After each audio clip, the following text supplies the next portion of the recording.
जगत में कि वो जवानी के अंदर, भरी जवानी के अंदर अनशन तप कर रहा है। उसको मालूम है कि यदि मैं आज उपवास करूंगा तो कल मेरी शरीर कमजोर हो जाएगा, ये हो जाएगा, वो हो जाएगा। 31 दिन निर्जल, जैसा भी वो मतलब अनशन तप कर रहे हैं। और ऐसे भी जीव है, ओहो, जो अभी भी वृद्ध अवस्था आ गई लेकिन अभी भी उनको अपने शरीर की पड़ी है। धन्य है प्रभु, धन्य है आपकी लीला, धन्य है आपके चरणों में। नमोस्तु नमोस्तु नमोस्तु। और अभी 46वें नंबर का काव्य बोलूं मैं इसका भी अर्थ? जी भैया। अच्छा,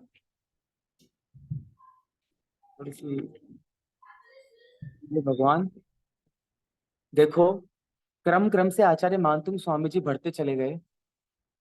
45 ताले टूट गए, एक एक श्लोक भजते चले गए और एक एक ताला टूट गया। 45 के बाद अब एक साथ तीन की बारी है। जैसे ही 45वां श्लोक पूरा होता है, 46वां श्लोक ऐसा है जो एक साथ तीन ताले फटाफट टूटते हैं। कितना आनंद आता है जब बाजार में आप एक चीज खरीदने जाते हो और दो साथ में फ्री मिल जाए। जब आप बाजार में जाते हो, जब आप अपने किसी शोरूम में जाते हो तो buy one get two free, है ना, कि एक खरीदो और एक के साथ दो फ्री। कितना आनंद आता है ना, कि एक खरीदो और एक के साथ दो फ्री मिल जाए। आचार्य मानतुंग स्वामी इस 46वें श्लोक के प्रभाव से एक दो नहीं बल्कि बचे हुए तीनों ताले तोड़ने वाले हैं, या यूं कहें कि अपने आप टूटने वाले हैं। कि जैसे ही वो 45वें नंबर श्लोक में आएंगे तो अपने आप बाकी के ताले टूटने वाले हैं। कैसे?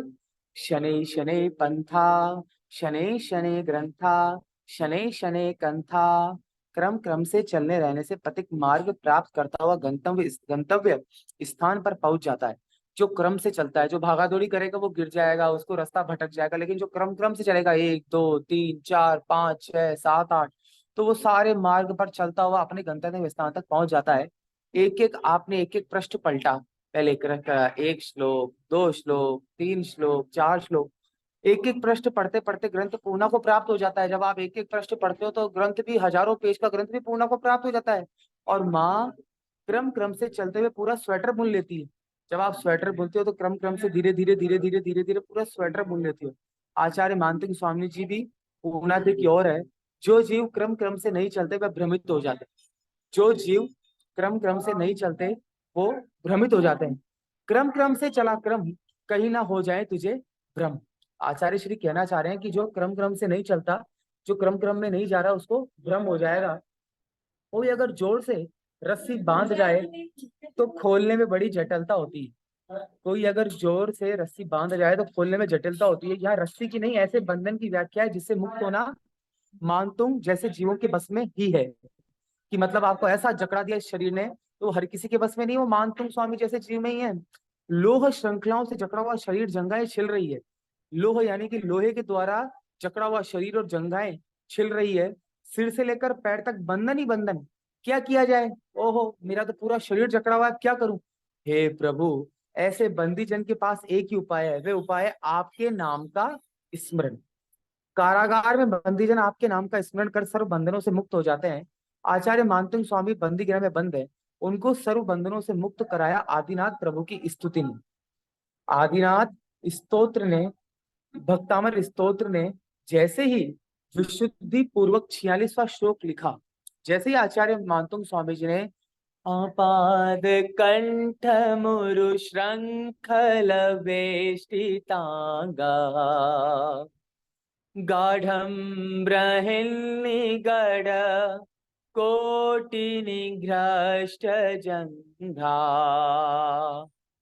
त्वन्नाम मंत्रमनिशम्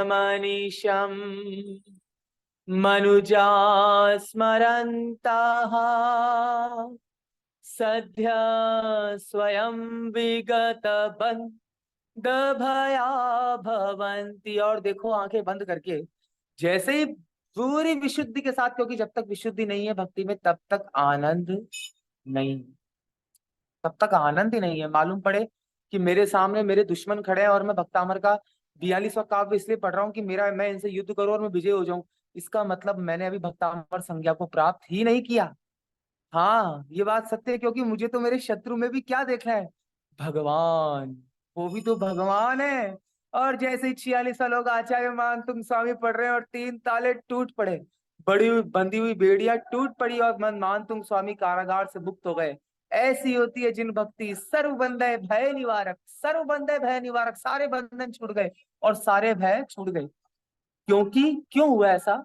मान तुम थे विशुद्धि से युक्त, इसलिए हो गए बंधन मुक्त। उनके अंदर विशुद्धि की धारा चल रही थी, तन्मयता से भक्ति हो रही थी।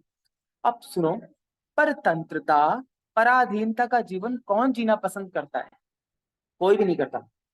कर्मों की पराधीनता कौन स्वीकार करना चाहता है? श्रावकों, कब तक उस सिद्धत्व शक्ति ली हुई आत्मा को कर्मों से पराधीन रखोगे? किसी को कैद रखना क्या अच्छी बात है? इस काय रूपी जेल में उस आत्मा को परतंत्र रखना ठीक नहीं है। 1 4 8 की पराधीनता दुखदाई है। बंधन मुक्त करना होगा। कितने आनंद में जीव जी रहा है, लिप्त है 1 4 8 से, जी रहा है ठाठ से। आगे चलते हैं। भक्त 1 4 8 में लिप्त होकर दीर्घ काल तक जीवन नहीं जीता, बंधन मुक्त होकर आत्मा को उसके गंतव्य स्थान तक पहुंचाता है। वसुधा पर घूमते घूमते अब दीर्घकाल हो गया। अब लक्ष्य अष्टम वसुधा पालना, अष्टम वसुधा का बनना होगा। बन के भक्त बन जाओ, आप शुद्धि को प्राप्त करके, विशुद्धि को प्राप्त करके। ऐसा ही आचार्य मानतुंग स्वामी जी ने कथन में कहा। उनके चरणों में बारंबार, त्रय बार नमोस्तु नमोस्तु नमोस्तु। मेरे वचनों में यदि कोई भी ऐसी बात निकले आपको बुरा लगा, तो मैं बारंबार आपसे क्षमा चाहता हूँ। तस्मिच्छामि दुक्कडम, तस्मिच्छामि दुक्कडम, तस्मिच्छामि दुक्कडम। और इस श्लोक में बस यही कि प्रभु, जब भी मेरी ऐसा समय आए कि ये काया मुझसे दूर होने लगे, तो मैं बिल्कुल अपनी शांति से अपनी आत्मा में लीन हो जाऊं और यही श्लोक गुनगुनाऊं। या पाद कंठ मुरु श्रृंखल वेष्टितांगः गाढ़ं बृहन्निगड कोटिनिघ्रष्टजङ्घा त्वन्नाम मन्त्रमनिशं मनुजा स्मरन्तः सद्य स्वयं विगत बंध भया भवंती। सब बारंबार नमोस्तु भगवान, आपके चरणों में 3 बार नमोस्तु। और आप जो भी जितनी भगवान आत्माएं बैठी है उन सभी से तस्म इच्छा में दुक्कडम। जय जिनेन्द्र, जय जिनेन्द्र। आपका इतना समय लिया, जय जिनेन्द्र। ठीक है पढ़ना दीदी। थैंक यू भैया, जय जिनेंद्र आपको, थैंक यू सो मच।